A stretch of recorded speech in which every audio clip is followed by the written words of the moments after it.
You're not Rey, and you're not a Darth Maul.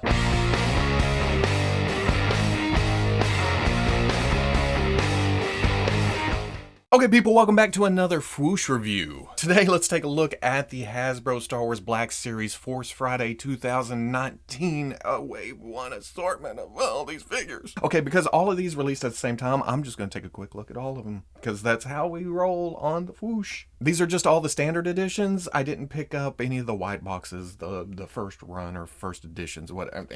I just want the toys. I also don't even remember seeing the Sith Trooper, which I'm guessing is number 92, maybe? But I'm okay with missing that because I picked up the San Diego Comic-Con exclusive version, which is the same figure with more weapons, and then I also got the Amazon exclusive carbonized version of the Sith Trooper in its shiny, shiny packaging. Oh, and the figure's so shiny too. I can't wait to get this open. But again, we'll look at this later on because I can't find the carbonized Mandalorian. The ones I did pick up, though, was the First Order Stormtrooper, Supreme Leader Kylo Ren, Second Sister Inquisitor, Offworld Jawa, Rey and Dio, Holy Diver, the Mandalorian, of course, and then Kestis, because I'm excited for Jedi Fallen Order, and it looks like a cool, unique Star Wars figure. On the on the sides, 90 through 97. Again, I skipped 92, Sith Trooper. On the back, we get these pretty shots of each character and a bio for each. Then on the side, we have the names of each character, plus the expanded blown-up font. Kylo Ren, Rey and Dio, Mandalo. Is that Barry Mandalo? Kestis, Seconds, Jawa, Stormtrooper. On the top, black as our wallets after this weekend. On the bottom, a bunch of barcodes, legalese. But I'm going to start opening these up. Some of these are going to go quicker than others because there's reuse. Let's start with the First Order Stormtrooper. First up, the burning question on everybody's minds. It is reuse from the First Order Stormtrooper. The Force Awakens, you can see just a slight color difference. I don't know if it's because this one's 3-4 years old now, and this one's brand new, or they went with a different color plastic, but this one is noticeably whiter. And the paint apps are noticeably cleaner. See right here on the little things, this was messy way back when. This is very, very clean. You also get these little silver paint apps on the vents right here. That wasn't on the original. Crisper black around the edges on the mask. The black is a little bit more detailed on the glove. You can see they actually added it around the pad on the back of the hand. On the original Stormtrooper, the elbow didn't make it to 90, and they did retool it on the new one to get past 90. It's not coming up and touching his shoulder, it's not double elbow, but it is a better range of motion. Might as well steal the blaster from that original and put it right here. Much more natural feeling when he's holding the blaster. But going through the rest of articulation, there is a ball at the top of a hinge in the neck. Can look up a little bit. Yeah, a little bit down. Tiny bit of tilt. Swivel. The shoulder pad disappears into the torso to get the arm up this far at the hinge. Swivels around. Hinges swivel elbow up to there. Then that swivels. Side to side on the gun blasting hand. Yeah. Nice ball joint at the torso though. And then that swivels. Ball joint coming out to the hip. It can raise that much if you twist it just a little bit. I do have a little bit of looseness on the left side, but not enough for him to fall over. Back. Out. Me. Swivel hidden behind this armor plate right there. Double knee doesn't quite come. Oh, so close. Get up. Okay, that's really pushing it. That's about as far as you can get right there. Hinge at the ankle goes back, forward facing pin. For accessories, he comes with a riot shield.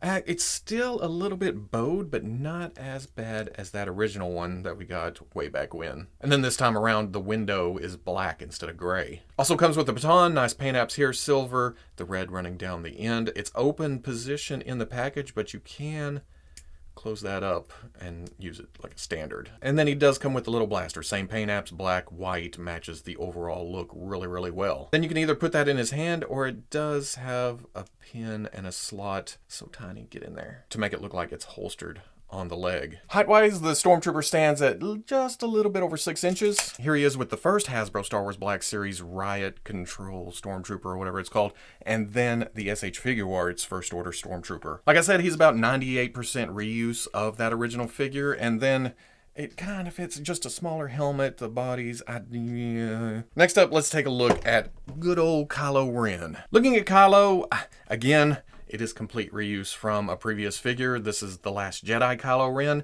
The only difference here is, well, and the only new part is the helmet they've I can't say, can I say resculpted? It's the helmet we saw in The Force Awakens, the very, very first of The Last Jedi, but it looks like it's been welded back together after being smashed in a fit of rage or whatever that was. Personally, I like the helmet being back. I won't get into movie stuff, but I like the overall look. The proportions are okay. The arms seem a little bit long, but my big problem with this body the last time we got it was the high belt. I know that's fairly accurate, but it's not my cup of tea. It's not my personal preference. I can't say it's bad, but I don't personally like it. But I will say I like all the sculpted detail here. I like the quilted look to this. They brought that across in plastic really well. The same with the wrapped arms. You got to think it takes Kylo at least 20 minutes, 30 tops to get dressed. Down at the legs, you just have high boots, baggy pants, all black. It works. For articulation, there's the hinge, there's the ball up at the top. You can shift it back a little bit to come up, shift it forward, hit down, decent tilt, swivel, arm hinges up to 90, swivels around, does kick out right here where the costume pops out, and that's not the softest material in the world. Hinges swivel at the elbow, comes up, not bad. Swivels up and down on the hilt holding hand, but because of the cuff coming down off the sleeve, it limits the motion a little bit. Ball joint at the belt, not bad motion. Skirt is a little bit soft, so the leg comes up, back a little bit, out, meh. Swivel at the thigh. Double knee comes up. Oh, he can kick his own ass, yes. Ankle tilts, all the way back. Nice forward. And then forward facing pin for rocker. For accessories, Kylo comes with a little unlit hilt. It's got the red wire running down the side, a nice metallic look to the overall piece. It doesn't look as torn up as what we've seen in the past. Raw, I guess you could say.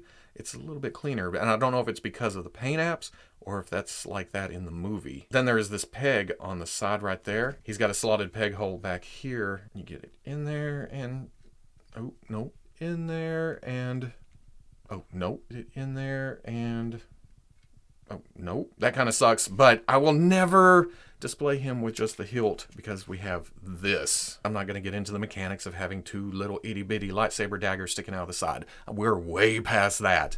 I just like the overall look of it. And with that, boop.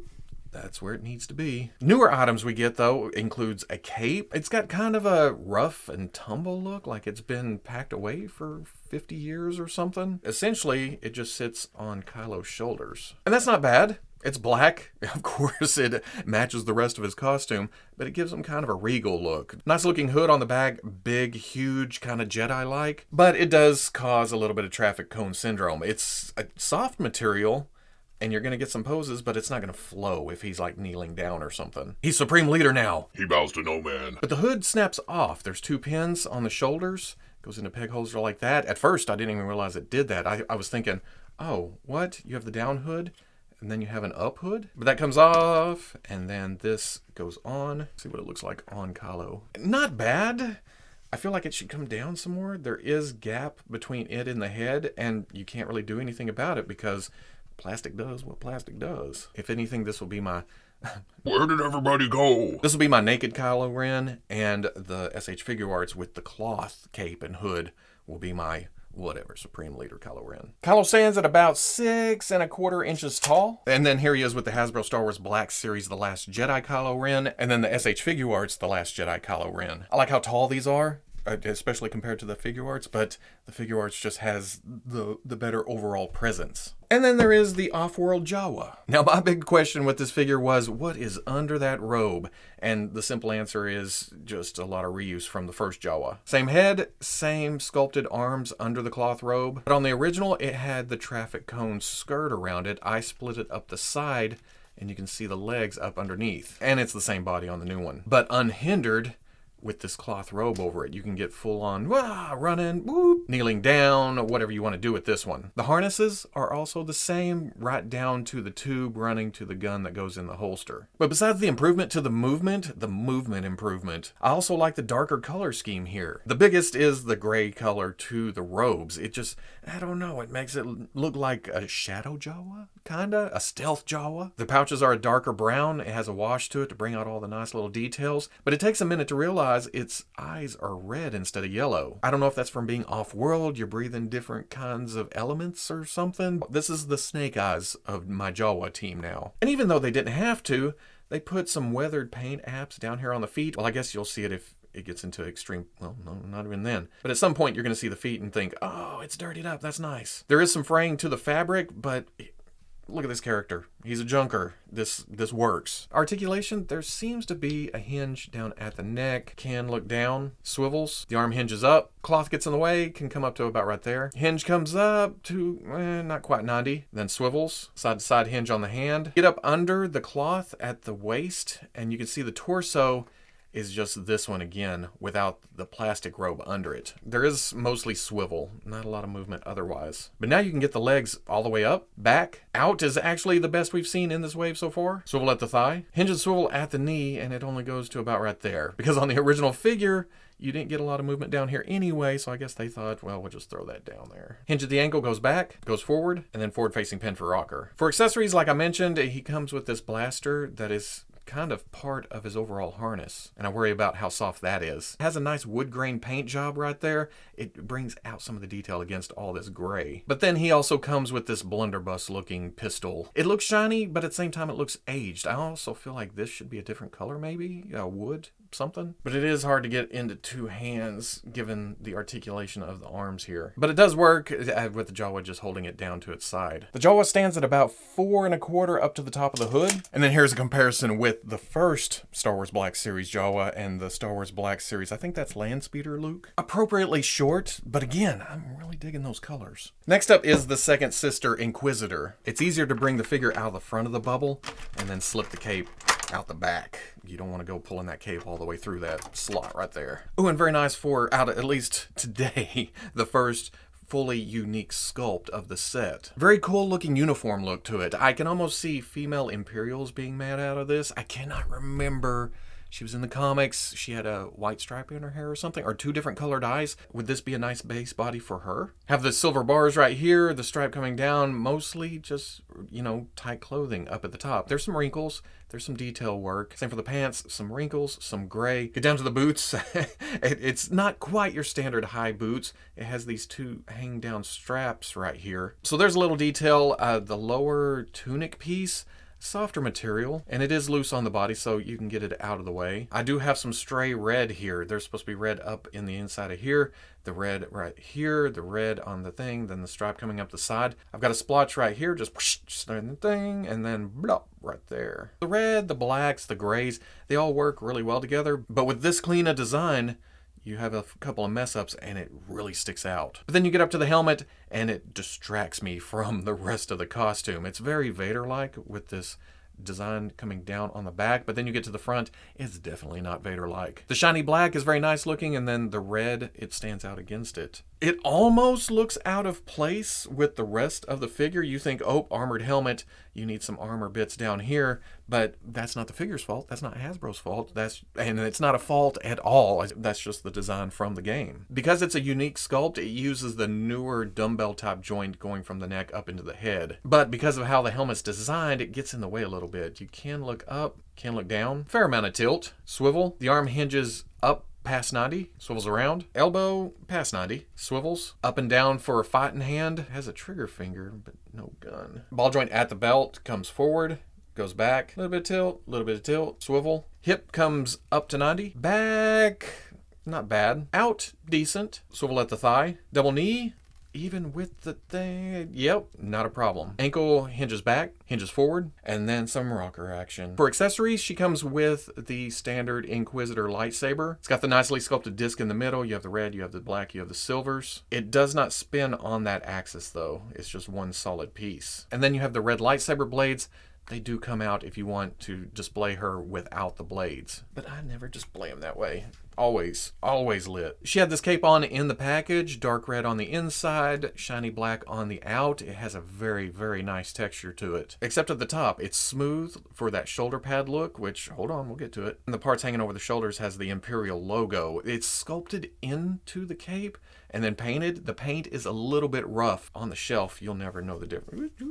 On the inside, you have pegs, and then on her shoulders, you have peg holes. Because of her helmet, you could run into the Marvel Legends Thor Ragnarok Loki, trying to get those pins into the shoulders. It can be a pain in the ass sometimes, but once you get it in there, it's in there. And that does a good job of kind of killing the she's just an Imperial officer with a scary looking helmet on. It adds something to the overall look. But it is plastic. It will get in the way of action poses. It's soft, but it's not going to flow. For action, you pull this off and you also get these. Just smooth shoulder pads, same kind of peg on the inside, but it is offset off the middle a little bit. I like putting the side with just a little bit more material to the front. Again, get around the helmet, you peg it down. You get kind of a continuation of the helmet down onto the costume, but you free her up for all kinds of action poses. But I think just standing on the shelf, she's going to have the cape because it's kind of awesome looking. The second sister stands a little under 6 inches tall, and just because I think of the Inquisitors as being from that era, here she is with some of the Rebels crew. Next up, let's crack open Rey. I only know about this because of comments online. When you pull out Dio, there is a small piece taped to the bottom right there. That's actually the stand to keep it from rolling forward and back. Also, did Rey's staff always come apart like that? I gotta go find the old ones now, dang it. And despite this being super familiar, and if you just glance at it, you think, oh, that's all reuse. This is actually, I'm pretty sure this is all unique sculpt. It's just a mix of some of her Last Jedi look with the upper robes coming at the straps crossing, and the belt waist part being similar with the setup of it, but this one actually has a metal clasp. This one doesn't. She still has this loop down hanging, but again, all new. Which means it's a little bit more refined. The wrinkles are a little bit crisper. You can see some of the details. This is soft, gets up out of the way. This, not so much, I guess because it wraps down and around, it's more secure. We also get the hood now sculpted onto the back. On the figure arts, we see the hood up. It's a nice look. It's a natural progression of it. With the Black Series, it's down.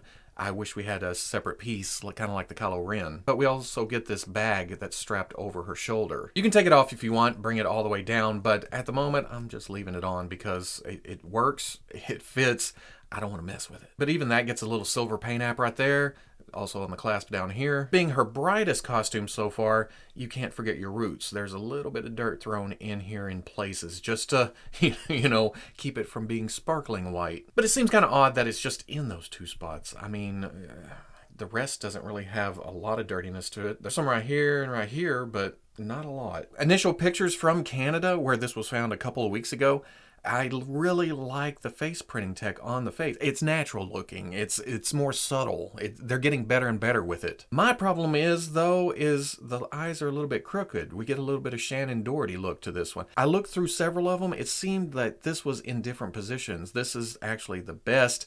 I'm still on the hunt for another one because that left eye is just drooped down too far for my liking. If it was this on both sides, I would be perfectly happy. That looks great. If I had to live with this, I'd be okay. But both of them together? Not quite. Maybe in my universe, Rey wears an eye patch or something. Going over articulation, it's the new setup of the dumbbell joint nicely hidden up at the top of the neck. Not a lot of up because the collar and the hair crashes right there. But you get good down. Very nice tilt. Swivel. Shoulder hinges up a little past 90. Swivels around, but this time around, unlike Kylo Ren, that right there is softer, so it gets out of the way. Hinges swivel at the elbow, hinges up past 90, rotates. Up and down on the action hand. Ball joint at the belt line, can crunch forward, back, tilt, tilt, swivel. Hip comes up to about right there. Back, holster is rubbery, gets up out of the way, but it does attach down, gets in the way of the swivel at the thigh. Double knee. Ooh, very tight. Oh, no problem. In fact, she can kick her back. Hinge at the ankle goes back, forward, and then forward-facing pin for rocker. For accessories, we get the same old Rey blaster. Still in silver, still in black, still shaped like this. She has a trigger finger on her hand, or you can holster it down here. Same lightsaber we've gotten several times. It seems like the blue on this one is a little bluer, almost purplish, but that may just be me going crazy today. You can pull the blade out of the hilt, and then she has no trouble holding that. And then once again, her staff with the strap on it, like I kind of showed when I opened it up. It's the same sculpt we've gotten in the past, but the old ones, they don't seem to come apart. For some reason, this new one comes apart right there and right here. So you can take the middle staff part out, and then you have this. I'm not quite sure if that's a plot point. Does she finally lose the staff in the movie? I don't know. But nice sculpt overall. You have that kind of Darth Maul hilt look to it. Same thing down on this end. Then where the strap attaches, you get a little bit of detail. And then with Dio, this new type of droid, I'm not sure what kind of droid it is. I'm avoiding spoilers until after the movie, so I'm not getting all the details. But you see some circuitry detail to the back of the head. Some nice little details coming around down here to the wheel. The wheel does turn. Each of these antennas sticking out of the back are on ball joints where you can put them in any position. And then what I'm calling the head is also on a ball joint, so you can go up and down, turn it side to side. If you just try to stand, there's no way it's going to stay up. That's why it comes with this tiny little stand. It's flat on one side and then it's curved on the top. And even then, it's a little bit of balancing act, but it stands way better than without the stand. Size-wise, Dio stands at about 1 3/4 inches, while Rey stands at about 5 3/4 inches. And then for comparison, here's the Hasbro Star Wars Black Series The Last Jedi Rey. I think this is from the Disney Park 4-pack. And then here is the SH Figuarts Last Jedi Rey. Like I said, I'm excited about the next game, so let's look at Jedi Fallen Order Cal Kestis. Oh, and another visually interesting action figure, or well, Star Wars character in general. There's just a lot of detail work added on to the overall figure. I don't know if that's just to make it pop on video game screen or just in general, but there's a lot of stuff going on. First up is all this gear on the back, almost like he's a mechanic. Again, I'm spoiler free. I'm going into the game clean. I don't know what's actually going on there, but this looks like tools to work on stuff. He's got kind of a water bottle or maybe some kind of fuel. Pliers sticking out of here. This upper shirt is a completely separate overlay piece with the strap coming down, the brown, the shoulder pads. Underneath is actually just more blue shirt. The strap right here is attached to the belt though and is shoved up under that upper shirt, so it works when you lean forward. It doesn't stretch, it just kind of slides out. There's the canister strapped up to the arm. There's extra detail, some kind of communicator, something down here on the glove. But that asymmetrical look over here, all you have is a wrap around the wrist, bare skin. Some more nice little details to the front of the belt. There's something else. What is that? Who knows? Some kind of circuit board. The rest of the pants, there's some detail work. The knee pads are kind of segmented. It's very wrinkly all the way down to the boot. Again, we see some silver details popping out, but it doesn't stand out as much as you would think they would. In fact, the overall piece works for what it needs to be until you get up to the head. Now, don't get me wrong, there's nothing wrong with this. I like the detail. The eyes are actually straight. It looks human-like. I like the photo real. The hair is a nice sculpt. It just seems like the head is a little bit big for the body. Or it may be a little bit more realistic than what we're seeing in action figures. Either or, it just stands out at me. But they did implement a butterfly joint into this body. Unfortunately, it kind of runs into this overlay piece, so I'd really like to see what it looks like with all this gear up here cut off. And I may have my gripes, but overall, it's a good looking Star Wars character. Going over articulation, again, there's that neck with the dumbbell joint very nicely hidden up at the top. And I think there is a ball joint at the bottom of the neck this time around, like we see with a lot of new figures. But again, this overlay piece does get in the way. You don't get a lot of down, a little bit up. Tilt is where it's at though. Oh, very nice tilt. Swivel, the arm is inside a butterfly joint. It hinges up, then you get forward and back, swivels around. Hinges swivel at the elbow, comes up past 90 just a little bit. That sculpt kind of gets in the way. See what happens on the left side. A little bit further. Up and down hinge for some Jedi fighting. Ball joint at the mid-torso, crunches a little bit forward, arcs a little bit back, a little bit of tilt both ways, swivel. Hip comes up to about right there. Back, nice out though. Swivel at the thigh. Double knee, oh yeah.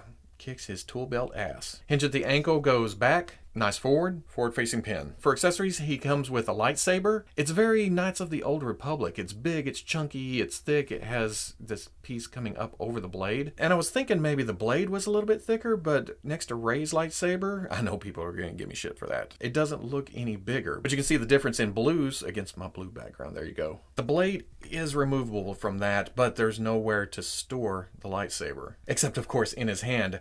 Thankfully, the hand is fairly soft. You can open it up and get it around this big ass hilt. Also, because of all the articulation, not a lot of trouble with a two-handed pose. And then there is this droid. I'm guessing this is the same thing as from Battlefront, where she had the droid that pops off her back. I guess this is your little helper droid in Jedi Fallen Order. It looks like a pair of macro binoculars with legs, or a little baby AT-ST, but it completely works. Again, when I play the game, I'll probably change my mind on this and think, oh, he's a badass. There's a ball joint up under the head, so you can get some down, some up, turning. Then there's a peg at the top of the leg, and then a backwards knee joint. I also haven't had a lot of problems standing it up.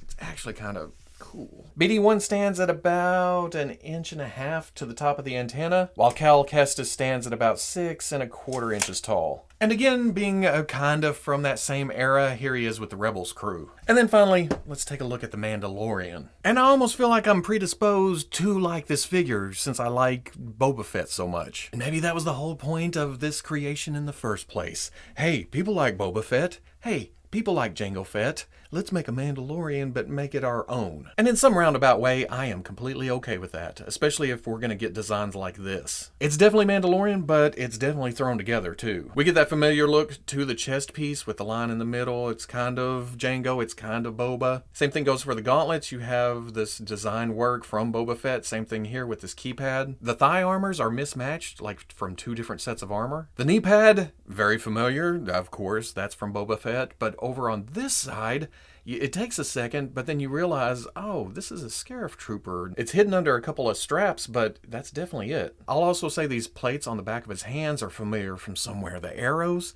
and the overall look to it, I don't know. Where have I seen that? But coming up to the right shoulder pad, that's definitely a Scarif Trooper too. While the left side doesn't have the line running up the middle, so that's from somewhere else. But it's in the helmet where you definitely go, oh, yup, Mandalorian. You've lost the rangefinder, but at the same time, when it comes to action figures, I don't care if that's there or not. It's usually either bent in or falling forward, something or the other. So having a cleaner look to the overall helmet, I'm good with it, but you still have the kind of paint wear, and that's all over the figure. You have dings and silver and dents, paint chips, and just everything else. That's the design of the show, though. All the mixing and matching of different armors, but we also get that in the movies with Boba Fett. Remember in Empire Strikes Back, he's got a uniform look, and by the time Return of the Jedi rolls around, it looks a little bit more pieced together. Different colors thrown in there, different parts, different pieces. So maybe by the time we get to the age of this show, Mandalorian parts are harder to scavenge up. Honestly, I am completely good with the overall look of this because I dig it. I just like it. The cape piece hanging off is, again, a plastic part. It's soft, but it's not gonna flow. It's good in one position. If you get it off a little bit, it looks like he has no neck. It has to be in that one spot to look like it's supposed to. Articulation, I can't quite tell what is up under there, but is there a face? It kind of looks like the helmet is stuck on a head, but that's not coming off. But you get pretty good up, down. Nice tilt for a guy with a helmet. Swivel, we again get a butterfly joint hidden up in here. More back than forward, though. They didn't want to bring it forward to break up the chest armor right there. Also, the shoulder pad, like we've seen with troopers, it's rubbery and it's attached at the bottom. So when you raise it up, it rides up over the torso, allowing you full range of that hinge. Swivels around. Hinges swivel at the elbow, comes up a little past 90. Swivels up and down on the gun shooting hand. A little bit of crunch, a little bit of back. Tilt, tilt, swivel. Ball coming out to the hip. Can raises, not as good as I was hoping. That armor plate gets in the way. Back, nice out though. There's a swivel at the thigh hidden behind that armor plate. Double knee. Oh, well, he can't quite reach. Good range. It's thick above the ankle, so it gets caught, well, actually it gets caught on the cuff right there. Better forward than back. We don't see that a lot. And then forward-facing pin for rocker. For accessories, he comes with this little pistol. There's silver. There's some brownish gray color. Very shades of Jango. And for that, he has a trigger finger in his hand, but he also has a holster with a strap over it. Slip that in, barrel comes out, peg the strap back in. Good looking hidey hole for it. But then he also comes with this rifle with a fork on the end. I'm not quite sure how this shoots. But there's also a scope that kind of goes back to Boba Fett's gun. Some silver metal work, some plain wood on the stock. But the overall look to it is a nice homage to the holiday special Boba Fett. Unfortunately, his hands are not nearly as soft as Cal Kestis. So you do have to do some prying, some forcing to get that down to there. Oops. I got some paint rub off the glove trying to get that thing in. I'm okay with a little extra paint detail down there. Looks very good holding it though. Not quite able to, well, can he shoulder it? Well, I'll be damned. Look at that. Doesn't quite make it to his shoulder, but it fakes it well enough to look okay. I just realized no jetpack either. The Mandalorian stands at a little bit over 6 inches tall. Fits in okay with the Black Series Jango and Boba Fett, but the helmet seems a little bit smaller. The proportions are definitely updated from the older Black Series figures. At least with Jango. Jango's a little short, stout, wide, These two fit together better. Also looks pretty good with Sabine, and, well, Luke is a little bit short for Stormtrooper, but also looks good over here, too. So at the end of the day, I have to say this is a fine showing for a Force Friday. There's a little something for everybody. There's your next movie with the First Order Stormtrooper, Kylo Ren, and Rey. There's the next video game, Jedi Fallen Order, with Cal Kestis and the second sister Inquisitor. And then there's the upcoming TV show with the Mandalorian and the Jawa. You get a couple of little neat-looking droids for the shelf. Plus at New York Comic Con, they've already shown the next wave with Cara Dune from The Mandalorian, Janna from the next movie, Wedge from Empire Strikes Back. We should be getting a Jedi Luke from Return of the Jedi at Walmart anytime soon, a Ghost Yoda. Again, they're continuing that trend of giving a little something for everybody. So if you like Star Wars even a little bit, there's something for you. So if you enjoyed the review, comment, like, subscribe, and I'll catch you on the Fwoosh.